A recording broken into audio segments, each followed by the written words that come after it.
గులాబీ నుంచి ఇప్పటి దయా వరకు మనందరినీ ఎన్నో అద్భుతమైన పాత్రలతో ఏడిపించారు, నవ్వించారు, ప్రేమ పడేలాగా చేశారు. సో మా వెరీ ఓన్ జేడి చక్రవర్తి గారిని మాట్లాడవలసిందిగా రిక్వెస్ట్ చేస్తున్నాం. హలో అండి, హాయ్. ఇవాళ నేను చాలా తక్కువ మాట్లాడదామని డిసైడ్ అయ్యాను. నాకెందుకో మా దిల్ రాజు గారు మాట్లాడితే వినాలని కోరికగా ఉంది.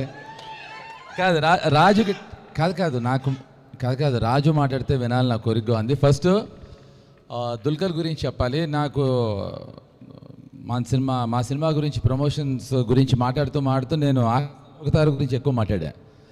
అతను చేసిన సినిమా పవన్ సాధినేని డైరెక్షన్లో I think it's one of the greatest films. Anyway, coming back to this, Raju and జీ వాళ్ళు రావటం అనేది నాకు తెలిసి మా ప్రొడ్యూసర్స్కి that's a biggest asset.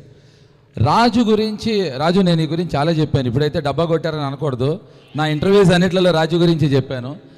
Raju judgment, Raju focus is outstanding. The moment Raju came into the film, ఈ సినిమాలోకి రాగానే నాకు అర్థమైపోయింది మా వాళ్ళందరూ రారాజులు అయిపోతారని. సో ఇవాళ నాకు నేను రాజు మాట్లాడితే వినాలి నా కోరిక. అండ్ రాజు, నువ్వే మాట్లాడాలి. నీ అంటే హిస్ టెరిఫిక్, హీ ఎంటర్టైన్స్, మనందరినీ టెరిఫిక్గా ఎంటర్టైన్ చేస్తాడు. ఎస్, సో మా మనసున్న మా రాజు, మా దిల్ ఉన్న రాజు, దిల్ రాజు గారిని